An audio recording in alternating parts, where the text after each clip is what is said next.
All right, welcome to game number 1 of the elimination series. It is a best of 5, and this is the first game to determine which of these two will be out of the group.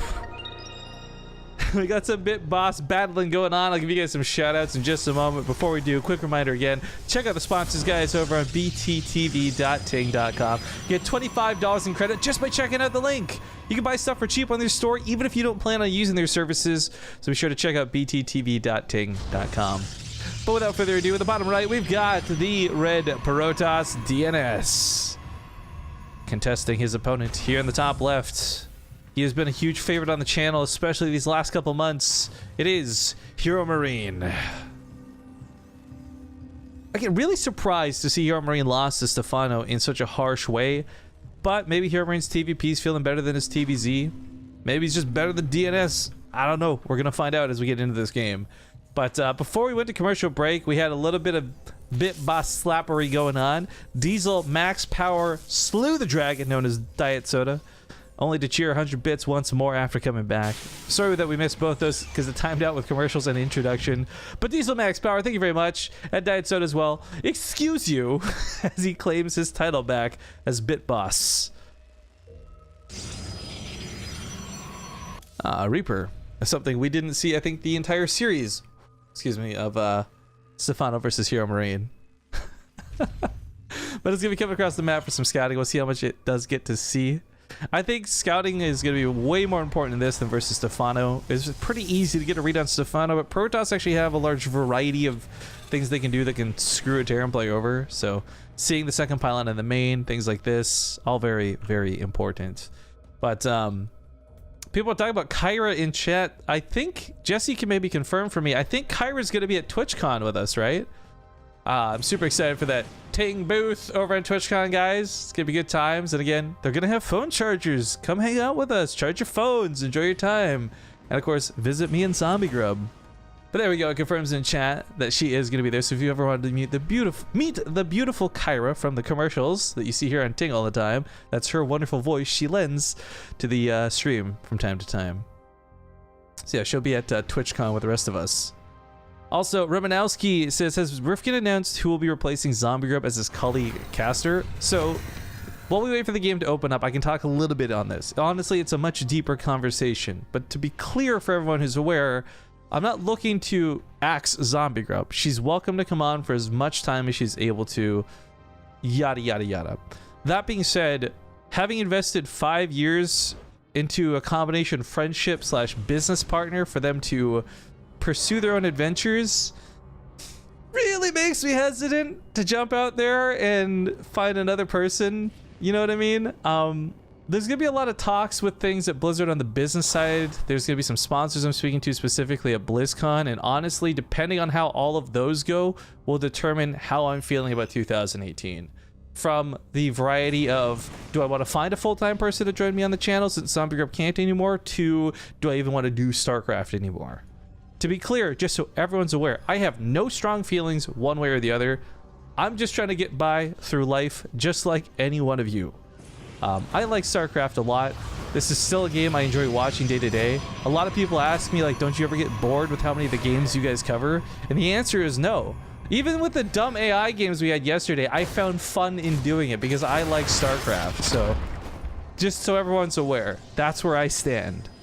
But until we get to that point, we still have awesome things like the Ting Open and many other things we're finishing the year with, so that much is going to be happening guaranteed. Zombie Grub's staying on board for at least that stuff, bare minimum, and then we'll find out how things go from there. But I do want to also make this very clear, guys, since this has been brought up. I do support Zombie Grub and whatever she chooses to do, even if it is, because again, she's not fully abandoning ship, but even if she did, I'd still support her decision to do so. Anyways. On a lighter topic, DNS's first Oracle was deflected pretty nicely. HeroMarine with his Reaper Scout saw a lot.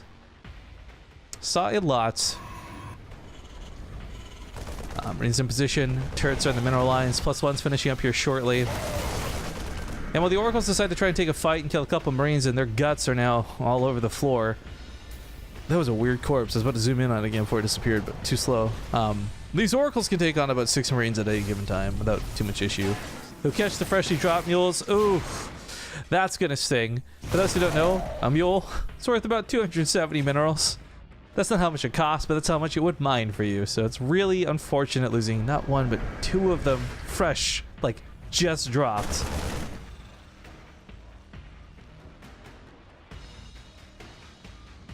But just kind of chilling for the time being. It's important that he doesn't lose these oracles. As much as it's really desirable and attractive to get in here and try and get a couple of kills, losing them would be devastating because he's going to be relying on this Revelation for the rest of the game. To constantly be tagging the Terran army, to see where they are.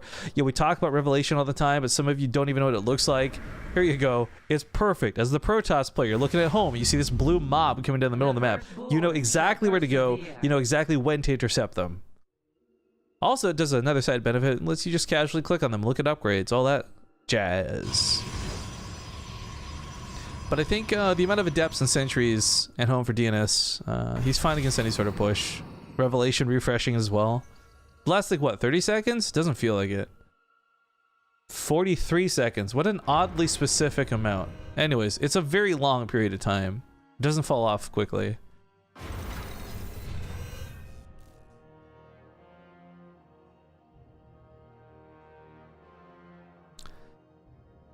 Anyways, the attack in the middle of the map. Warp Prism was a little bit too ahead of the rest, but looks like HeroMarine's pulling back, so no danger of losing this just yet. DNS unwarps a little bit quickly, so he loses his warp and reinforcements. That was a little bit awkward. And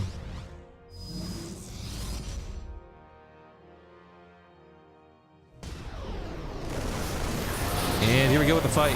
Force fields are going to keep a good chunk of the units back. SCVs wrap around the side too. The adepts are looking mighty damn strong through this, and he's got another big warping on the way. HeroMarine's already lost a lot of SCVs just pulling into this. DNS is up to 70 workers across 3 bases back at home, and his Oracle account, well, maybe not involved with the fight. It's got Revelation coming down so he can actually detect the Widow Mines. He knows they're there, so transferring on top of that would have been suicidal. He's going to transfer through it instead. Gets on top of the Marines, not quite the Marauders, soaks out one of the hits, gets the other baited. But now the Adept Army's starting to fall off a little bit. And HeroMarine actually target fired that last Widow Mine. That was so sick. But looks like Force Fields will save the Adepts from this getting too out of hand. And I mean, for DNS, his only danger is overcommitting at this point. He's killed more than enough workers. He's pushed off of a 3rd base. He's done a lot of damage here. And in fact, he's not quite done yet as he's heading towards the main with a few more. Stasis traps to cover his retreat, and HeroMarine now with a decent army supply and a 1-1 has a hope and a dream of somehow coming back into this. But with DNS taking a 4th base at no pressure cost, I don't know that HeroMarine can. His army's revealed, so there's no sneak attacks. He can't just simply pick up and go. He does reland the 3rd, and he might just try and mule and macro and try and turtle up at home. But man, DNS got some serious leads off that attack. 4th being the best, obviously, through this. It's a shame, too, because HeroMarine, well, it wasn't anticipated or expected. He did still even get that Widow Mine shot off, and he's got those 2 mules. Not super fresh, but still pretty new. When you're someone trying to come back to the game, everything counts. And look at the income graph, guys. That big whoop. This is what, how many workers was it? Yeah, this is what 26 workers dying looks like.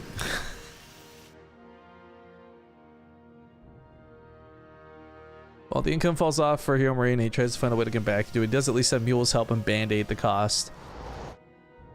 Widow Mines and Liberators I like a lot, but DNS is going for Colossus, and it's really weird trying to explain this dynamic because Colossus do not counter Liberators, but they counter the way you play in complement to the Liberators. So, you know, the Bio can no longer just sit on the front line and pull back into it. The Colossus can reach deep into the Liberation Zone without actually being inside of it. Forces out a lot of awkward engagements, and ooh, Stasis Trap catches a lot of Marauders. It's not going to stop HeroMarine though. He's still going to try and push. 4 Liberators. Maybe set up, maybe don't. This is not a great position for DNS. He knows this too, so he's just going to fall back. There's no reason for him to take a fight here unless he sees opportunity, and a lot of this too is like he's got Colossus on the horizon. If he loses his army and his buffer before the Colossus are even out, then he's just not going to have a chance to fight. Army value is not too different in size. Again, those Liberators and Widow Mines can do a lot more damage than what they're worth. Back at home, some Adepts get to the mineral lines. These need to be dealt with, so the reinforcements will take a moment to detour off and kill them. This ramp, though, any sort of choke, if HeroMarine can bait DnS into fighting him, these Liberators are going to have every advantage in the world. But the Stalkers blink in as the Adepts transfer through. Timing on that is absolutely perfect. Colossus remains. HeroMarine's not getting the Widowmine shots he needs, and the Liberators have already been removed from play. But the beautiful thing about this is Marauders counter Stalkers in such a hardcore way. This ends up looking somewhat good for HeroMarine briefly. I say briefly, though, because we're still in danger of him having his army completely destroyed by the Protoss army. Coming over here, they focus on the medevacs. There's not going to be any retreat. The Colossus gets focused. A little bit too close for comfort. Does go down, but so does the medevac. Attacking to the north base. That fourth is exposed, and a lot of probes are in danger. That Liberator still not been killed yet. Finally goes down. Two more join the front lines. Widowmine's got another wonderful shot off, somewhat EMPing the Adepts, but this army, this attack for HeroMarine has fallen flat. 16 workers killed. No third base or fourth base actually physically killed. Couple Widowmine shots to trade for Colossus. I mean, the resources lost looks really close, but I still can't measure that being the case because HeroMarine is, again, just trying to play even on income, not even get ahead at this point.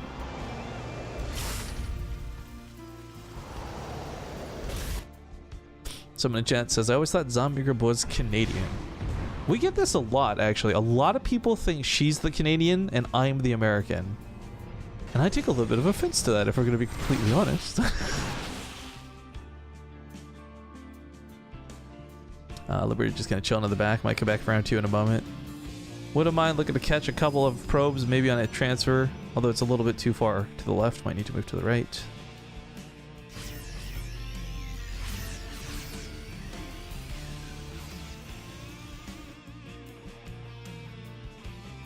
I like the storms out of DnS, actually. I already think DnS is in a pretty good spot, generally speaking, but to add storms on top of the Colossus, I think is just going to be wonderful. HeroMarine doesn't actually have many medevacs, and he's realized this, so having reproduced medevacs cuts into his Liberator production, which is something he really, really needs. Also, he doesn't see the Observer above him. Not that it matters, because Revelation's on the army, but still, just extra scouting for DnS. Knows everything that HeroMarine's been doing this game. Liberator's also setting up to be very annoying. Oh, no way. That Widowmine sneaks in. Oh, no. It doesn't get a good hit. Denying some mining's kind of nice to see, too. And we finally have an engagement possibly being forced out in the middle. I don't think HeroMarine actually needs to take a fight here. Doing so would be really bad for him. He's moving on to Vikings. All of this is off of one starport, though. He really needs a second starport. And recognizing that now, he starts one up, but... it's gonna take so long to get that double Viking production up. Not to mention he's like out of mining in the main, almost out of mining in the natural. He needs to secure a fourth to even be able to afford this second starport. Someone in chat wants to know why I'm using OBS instead now. I used XSplit for like 4.5 years. I bought their stupid lifetime license. To be honest, I still love the program over OBS, but yeah, XSplit was... It denied 2 days of casting, and it's happened before too. And it's just finally the last straw where I'm like, look, this program, if it costs me work, it's not worth using, period. No, it's like only one base is the Liberator setting on top of it, so... Yeah, it denies a little bit of mining in the main. 16 probes dead. Wait. Okay, 16 probes dead. Where did the other ones die? Am I crazy? What just happened? Okay, something hit something elsewhere, guys. I'm feeling ridiculous because I didn't see it. And that's my bad. But the Adepts get up over here, try to get the mineral line. It's not quite going to happen. Also, Yo Diesel coming in for another 100 bits. Watching enough ads, he says, suck it, nerd, as he takes back the crown of Bit Boss. Make sure you boss Glory if you can. I'm not sure if it's on cooldown still or not. Anyways, while this goes on, Dark Shrine comes into play. We also have that Disruptor production starting up here. This will be really nice. Bowl for some good hits. Did Stefano already play? Stefano played his first match of the day, but he'll be playing his second one after this best of 5 concludes. He'll be playing against Mana in a best of 5 winners match. And then, God forbid he lose, he might go through to the finals, or he'll get out of the group in first place. That's a lot of Vikings clumped up. 12 of them should be more than enough to deal with the Colossus, but the fear is the fact that they're clumped up means Storm might just rock his world. Meanwhile, ooh.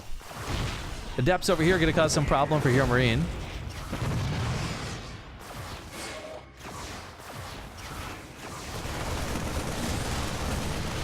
Yeah, this gets dealt with.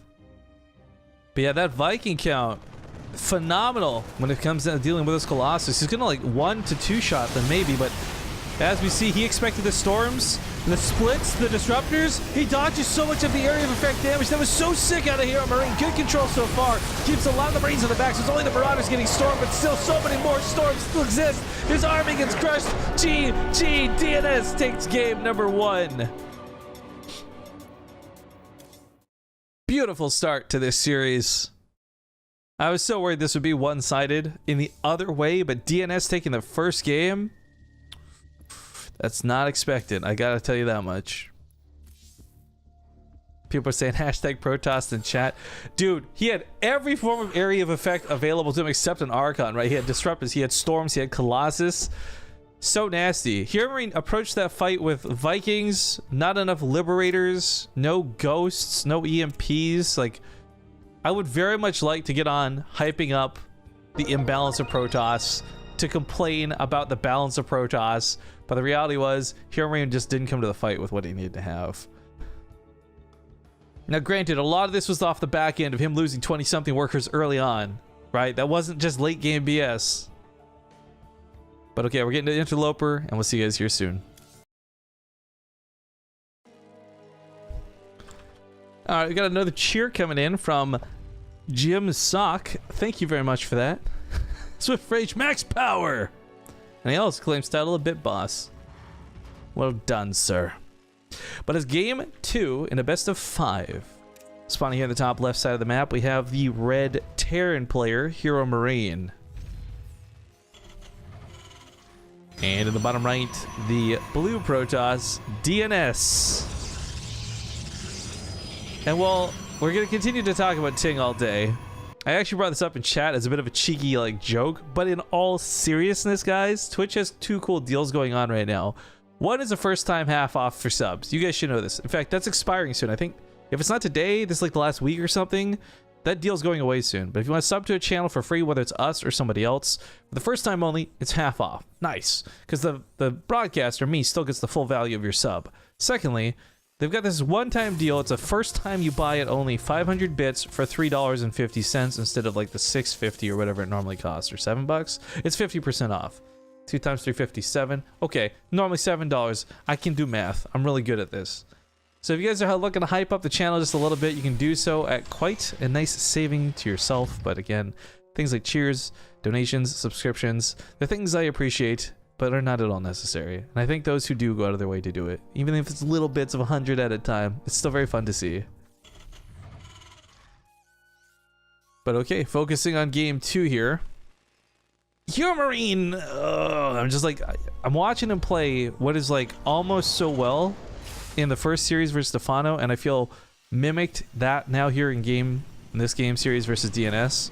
Like, the Adepts did so much damage in the early game. I didn't even think that game would go as far as it did, yet he still brought it back to the late game, and he approached it with Vikings, but no Ghosts. And I think that was a problem where I think even Ghost over Vikings may have been a better answer, but of course we saw starports for Liberator production and like this, that, and the other. And HeroMarine, I think, went down the checklist of like what Terran should do, as he was kind of like maybe even focusing too much on things like the Colossus, not considering there was that extra element to it. So DnS did a lot of damage early on. It shut HeroMarine down. His macro was punished for it. He never really got to hurt DnS. In fact, DnS I think lost like almost no probes that game because of it.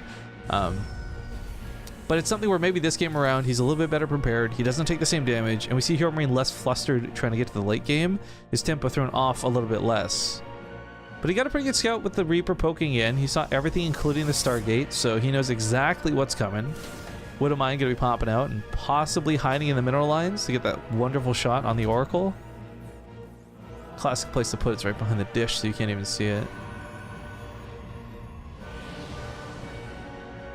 Can't even see it, even if you can see it. I guess is the better way to look at that.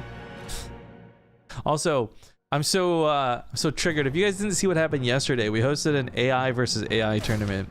And it was pretty much a really stupid experience, but it was fun too. One of the things that was amazing though, the AI is so good at Ghost Micro. Like, insanely good at Ghost Micro. It was so derpy and dumb, and it couldn't even figure out how to get up cliffs at times, but it had insane Ghost Micro. So now I have all kinds of new hopes and ways people can use Ghosts if they ever get up to that level of like 5 million AP or APM that that AI can pull off. But anyways, more on that in a moment. We got the Adepts coming in for that first poke, and this is dangerous. This is going to kill all the Marines.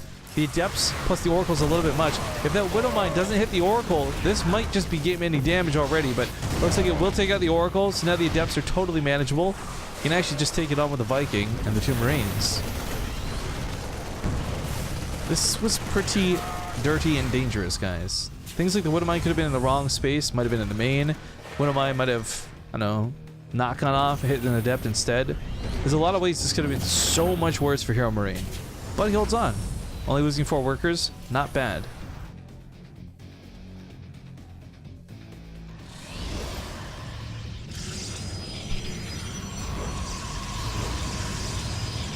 He is going for more Oracles, by the way, so he's got 2 more on the map. I'm not sure if he's going to dip in and try and do some damage with this, or if he's just hoping that Revelations will be enough. Revelation was pretty good last game too. It was pretty much the main reason beyond anything else HeroMarine couldn't do anything, because every time he moved anywhere he was seen by DNS. But with no Widow Mine in this mineral line, these 2 Oracles might just come in and wreck a lot of SCVs. Even if the Marines and the Viking are there to respond, it's still like you get in there and you killed like 7 workers before you got out, before anyone could even respond to it. If this was 1 Oracle, this wouldn't actually be this bad, but the fact that it's 2, yeah, they get to like basically one-shot the workers. They just look at them funny and they die. Quickly picks up 11 SCV kills and gets out of the base. This is one of those moments where you can be like, oh, that Protoss is a pretty cool race. I think it's pretty neat that they can just get in there and destroy everything like that. But the reality is, like, again, HeroMarine could have had a missile turret. He's building one now. I think he's a little bit paranoid going forward too.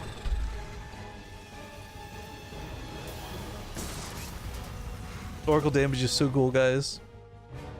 But actually, there's a really cool thing coming up for HeroMarine now for some potential good counterplay. Thank you for that sub. Get to you in just a moment. Because these tanks can be abusively good on this map. Like, Interloper is such a phenomenal map for somebody who sets tanks off over to the side, or you just put it behind the rocks nestled in and protect them. But there's a pylon out here, which is weird and certainly not expected by HeroMarine. So, kind of has to pause now, kill the pylon, and not be able to just simply move into that sweet position before DNS was ready. DNS is now, through this pylon alone, DNS is given the extra time to get a round of warpins in, plus whatever comes out of that Stargate, which in this case is a Void Ray.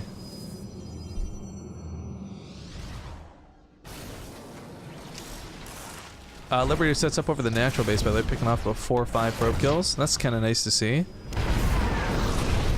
This is actually really nice to see, because this means the anti-air is gonna have to be over there dealing with that.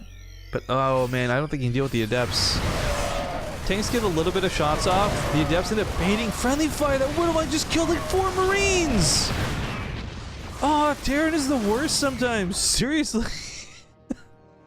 We're literally our own worst enemy. God damn. Alright, well, the attack gets shut down. That's a little bit harsh. HeroMarine did not get the damage that he wanted to, but 9 probes from the Liberator over here while his army was distracted over here. DNS did take some damage at least. Also, who was that sub? We got Ragin76er. Ragin76 reporting for duty. Thank you for that Twitch Prime sub, dude. Back at home, Marines had already stimmed once to catch one of the Oracles by the looks of it, so a little bit low on health before the fight even begins. Down 20-something supply.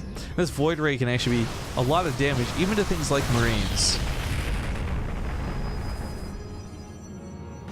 This is not looking good for HeroMarine, guys. Reminder, this is the Elimination Series. It's the best of 5, so he's not over after this is done for, but nobody wants to be down 0-2 at the start of the series like this. He's choking through his own ramp, but DNS says, let me help you with that. Brings the Adepts on in.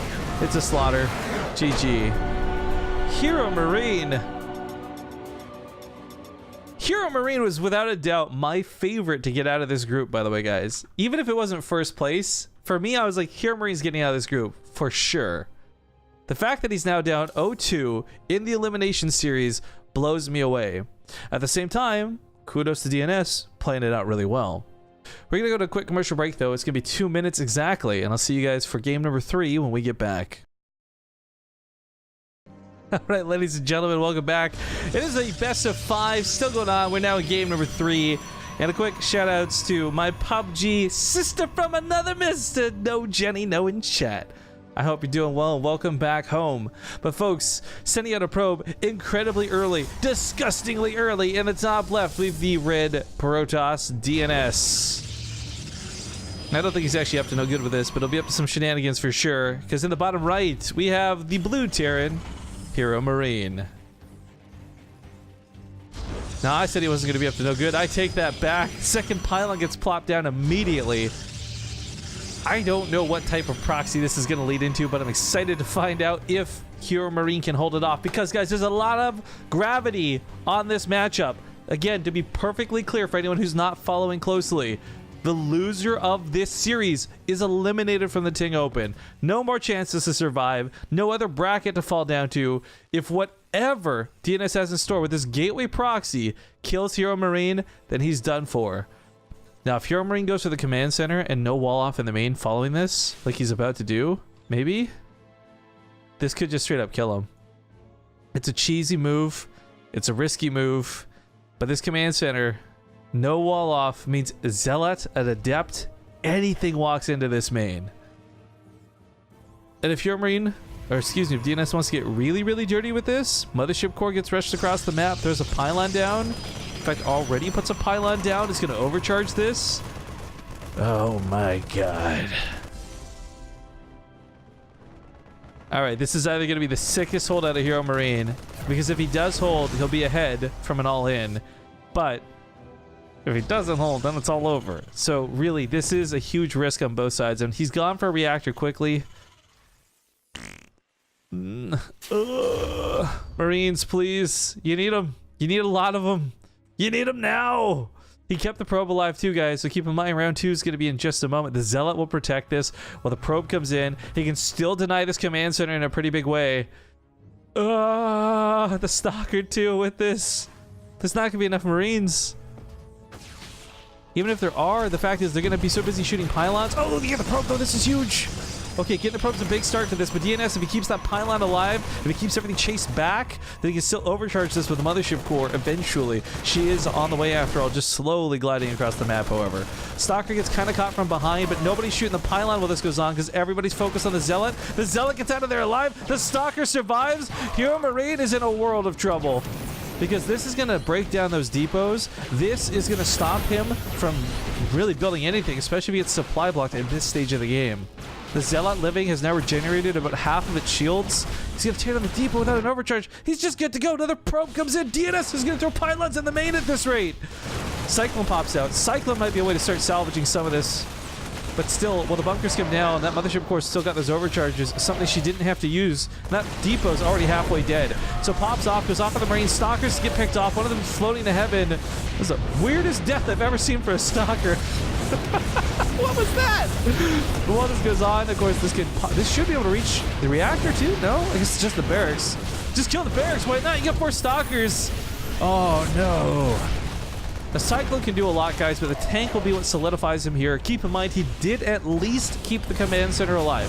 This is transforming into an orbital as we speak. This will allow him to maybe drop a supply on top of the depot because he can't build anything else. It also might just allow him to start dropping mules for money that he needs so desperately. Either way, HeroMarine is playing with his life on the line because it literally is. If he loses to this attack, it's all over. Tank comes out. This will set up on the high ground. This can easily deal with this. But the question is, can he actually outplay DnS from behind? Because DnS is going for like a dark shrine. He has the natural base on the way. Pylon's going to get pushed back. That'll be nice to see. But I don't think HeroMarine can really push down this ramp anytime soon. Well, the tank can blow away any stalkers that come to it. The tank can't really push down in position. The Mothership Core might poke at it too. The Cyclone is really the only reliable anti-air. 2 tanks now might be better than 1 for actually pushing out of this. But this is where there's a lot of importance in that second orbital. You know, maybe there'll be a turret down, maybe there won't be. Who knows? That's a big question mark on how scared HeroMarine's playing right now. Thank God he goes for the turret. But either way, with 2 orbitals, it increases the chance that he has something like a scan available. He scans the natural. He's not seen the main. Oh God, he's actually seen nothing this game. He has no idea about this Dark Shrine that's coming out. I mean, the main is set. The main's good to go, right? Like, if a DT comes to the main, he'll be able to see it and kill it. But if a DT comes on top of the tanks, he's not going to see it come until it might be too late. Turret comes down over here. Okay, this turret range might just barely cover the tanks. Maybe. But even if it does, it's still not going to stop the DT from getting to the dead zone of said tanks. And that turret, well, it's finishing up in just a sec. We'll see how good that range on it is, guys. Skips right past, goes to the main. Oh, he's gonna hold position. The SCVs in repair. If DnS really wanted to secure something here, I'd say killing this tech lab and getting stim would probably be the best thing he could do. Instead, he wasted some time shooting the barracks, which kind of sucks for him. Got a couple Marines though. Oh my God, the way they slice, just fall in half and die. Okay, this pylon got killed by the Cyclone with this one on, so we don't have more reinforcements immediately coming. But another pylon was put down, so slow warp-ins over here are still warp-ins nonetheless. 7 SCVs died, comparing with a couple of Marines. That corpse just do a flip. Second turret was placed down though. I love this out of HeroMarine, by the way. It's so much more expensive for him to scan than it is to actually build another turret. Again, context on this guy's a turret's like 100 minerals. You drop a mule, but oh my God, he's still gonna tap out. GG, ladies and gentlemen. DnS knocks out HeroMarine from the group and will send DnS to go to the finals, where he will play the loser of either Stefano or Mana. Poor HeroMarine though, guys. Press F to pay respects in chat. But we're gonna go to a word from our sponsors, and we'll see you guys in a little bit with the winners match of Stefano versus Mana. Be back soon.